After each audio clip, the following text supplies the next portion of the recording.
everyone, it's Kailei, and today we're doing a tattoo tour. I currently have 7 tattoos, so I'm going to show you them, but I also want to tell you some of the backstories behind them and the reasons that I got them as tattoos. So this is a little bit of an explanation, a story time, a react, all combined into one video, so let's get started. I got my first tattoo when I was 17 years old, and it is this gummy bear head on the back of my ear. One of my closest, best childhood friends has the body of the gummy bear. I've had a lot of people ask me if this is a Grateful Dead bear or something like that. It's not. It's a gummy bear, and it doesn't make a lot of sense unless you know the story behind it. So this friend that I had, we both wanted to get tattoos that symbolized our childhood, our years together as friends, and our years together living in the neighborhood that we lived in. We knew a lot of our neighbors, we all kind of grew up together, and once it all sort of came to a head and we moved away and we kind of split apart in our lives, we wanted to get tattoos that signified that time in our lives. And so one of our inside jokes was the no-head gummy bear.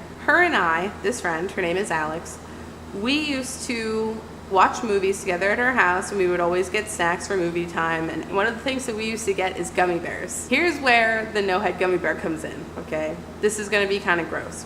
I used to bite the head off of the gummy bear and eat it and give her the body. We could have definitely just eaten them as individuals, but that was the way we did it. So I would take a bite of the gummy bear, hand it to her.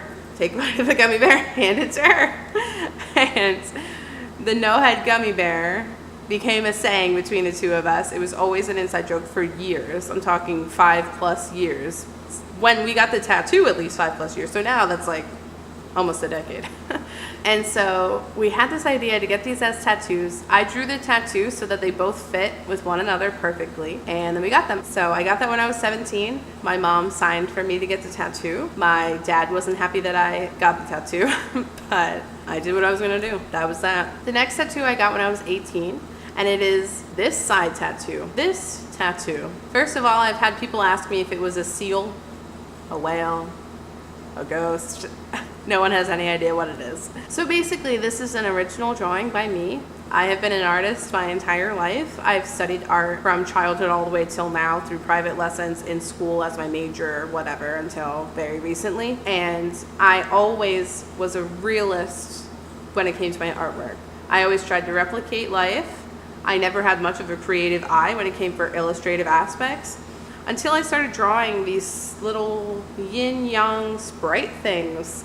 I don't have any idea what to call them or what to categorize them as, other than they're figments of my imagination. And to me, that meant a lot because I didn't create anything from my imagination ever. And so I thought that these were so cool when I was a teenager. There were these 2 artists that I knew. One was a piercer, one was a tattoo artist. They're a couple, they're actually still a couple. And they were close friends of mine back then. They did an art trade with me, so I gave them a framed print of a piece of artwork. I'll include that also. That was a photo manipulation that I had put in one of their art shows, and in return I got my tattoo. At first, it was 4 hours on my entire ribs. We got all of the line work done. It was terrible. Then we did do another appointment. It was only 2 hours. Not much else happened. And then years went by. Our friendship sort of faded out. Nothing happened really between us. It just was years had gone by. We hadn't seen each other. I hadn't been able to make another appointment with her to have it finished. So then I needed to have it finished. I had it sitting on my body for years without it being finished. I first got this when I was 18. It wasn't finished until I was 22. So I was sick of it being undone. I was sick of people complimenting it, asking me about it, and it just didn't make sense because it wasn't finished. So I have another friend. She finished the tattoo for me. After I got my rib tattoo started, not finished, just started, I had both of my thighs tattooed. These tattoos mean a lot to me. I mean, all my tattoos do, but these for me are just beautiful, okay? This artwork stems from the artist Tyson McAdoo. I'm going to link all of his work and places to contact him in the description below as well, because these were originally digital pieces of artwork by him, and they're representations of constant suffering, constant pain, but his illustrations, where they also have a beauty and a poise and a sultriness to them, that's what really excited me about them. As you all know, I suffer with muscular dystrophy. that means that I'm in pain all the time. And so because I do have an invisible illness, I wanted a tattoo that represented that shared that story, that kind of expressed that feeling. I got them on my legs because my legs are what affects me the most. They're what's in the most pain. And when I originally decided to get these tattoos, my friend Rita was just starting to tattoo. Her career first began, and she was offering these specials on these beautiful ladies. She loved doing decorative, illustrative versions of the female figure. And I love her style of artwork, so I was like, yes, please. And so I got my first leg done. After 2 weeks of it healing, I got my second leg done. Both of them took 4 hours, which they're big, okay? They go from my butt all the way to the back of my knees. They're huge. And so in only 4 hours, she's a really amazing artist. I cannot stress that enough moving forward. I got these when I was 19 or 20 years old. I don't actually remember. After that, I got the inside of my lip tattooed. These letters are TIMBP. They stand for This Is My Body Project. I plan on doing an entire story time dedicated to the body project and the tattoos that I have for it.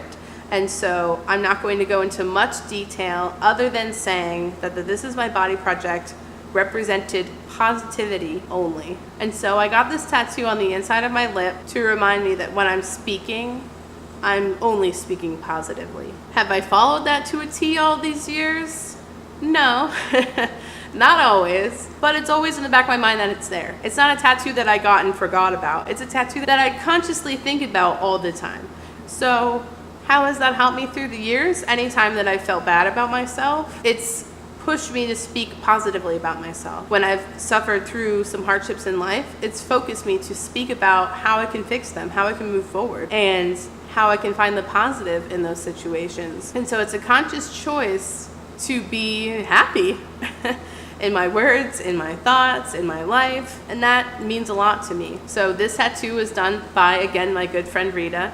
Being tattooed on my lip was so weird. It felt extremely weird. The ink is like seeping down your face, it's in your mouth, your whole head is shaking. She had to keep drying off the area so that she could tattoo properly, and she's stretching the skin and I'm drooling all over her. It was weird. And if I had that tattoo done by a stranger, I would have felt so uncomfortable. But because it was my friend, it wasn't so bad. After that, I got my stomach tattooed. Again, I plan on making an entire video dedicated to the body project. I also plan on making an entire video dedicated to this tattoo. So I'm not going to go into too much detail about the tattoo, but here's the story. There's a tattoo artist named Jonny Metropolis. Links in the description. He's a beautiful lettering artist. He was a friend of a friend, so I kind of knew of him, but his book was always full because he is amazing when it comes to lettering. Also, when I was trying to get my tattoo, he was in the middle of trying to move to Europe. And so I messaged him about the idea. He had only around 2 weeks before he was going to move, and there was no time really for him to tattoo me. But I told him my whole story, what the body project was, what it meant to me, how crucial it was for me to have this tattoo and to share this on my body for the rest of my life. I feel like I could cry because I'm so touched by him as a person, but he heard my whole story and he said, I don't care what we have to do to make this work, I'm definitely going to tattoo you no matter what. And so I almost wasn't sure if I wanted to get this tattoo. It was the biggest tattoo that I had. It covered a huge portion of my body. And I had little to no time to really think about if I was sure about it because the appointment was in a week. So I really was scared going into the tattoo because of just how big it was. And also, he was planning on freehanding these letters. That made me even more scared because a free-handed tattoo means that the artist just draws it on you. And when he told me, I want to freehand this on you, that way it will fit your body properly, I said, okay, yeah, makes total sense. But in the back of my mind, I'm like, what if it ends up terrible and nothing like what I want? You know, always those thoughts go into your mind. So I'm scared. I go into this appointment terrified, but I meet him in person for the first time. He hugs me instead of shaking my hand because he's such a nice guy. And when I hugged him, I just felt so at home and so at ease because he's a nice person. He drew the whole thing on my stomach, and it kind of looks like a hodgepodge of some stuff. And I still wasn't sure about how it would turn out in the end, but I thought, I'm here. This is a once-in-a-lifetime opportunity, and I'm gonna do it.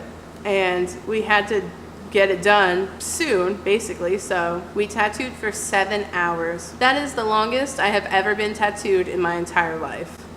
7.5 hours. And it was terrible, but also not that bad. So we had finished all of the letters. He wanted to do some shading, some filigree at another time.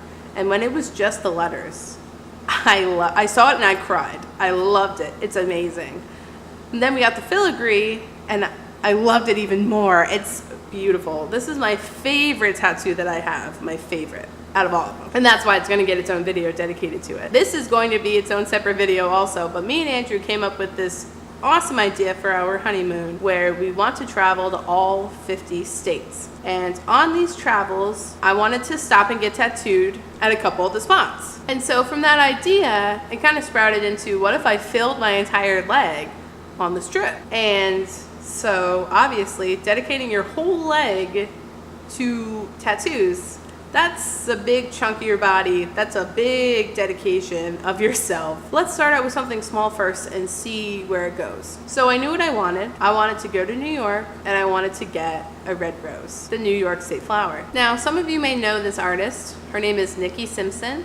She was the 5th runner-up of season 8 of the television show Ink Master. And I loved their season. I loved all the girl power. And so I followed all of them on Instagram. She posted on her Instagram that she last minute needed to fill some tattoo spots. She had some cancellations in her book in New York. And so I emailed her assistant, we emailed back and forth. I put in a deposit and I got a tattoo appointment. And I was so excited. Basically, we went, we got the tattoo, and we went home. And it was an amazing experience. Nikki was a really nice girl. I'm going to link her information in the description as well. And I love my leg tattoo. My leg tattoo of the rose is the first tattoo that I actually can see on myself all the time. Obviously, I can see my stomach. Obviously, I can see my ribs. But this was the first tattoo that I would see it almost all the time because, you know, I wear a shirt most of the time in my life. And so it's not like I see my stomach and my ribs all the time. And it's not like I open my mouth all the time to look at my lips. So this was the first tattoo that was very, very out there. And I love it. I love looking at it. It's beautiful. It's amazing. It's crisp. So I'm sorry some of this had to be vague. There's going to be follow-up videos on a lot of these topics that I didn't want to share too much information about now. But those are the 7 tattoos that I have. Thank you so much for watching. And subscribe to this channel and turn on the notification bell if you're interested in the future storytime videos that are going to come from this video. And lastly, I hope to see me in your future soon. Thanks again. Bye.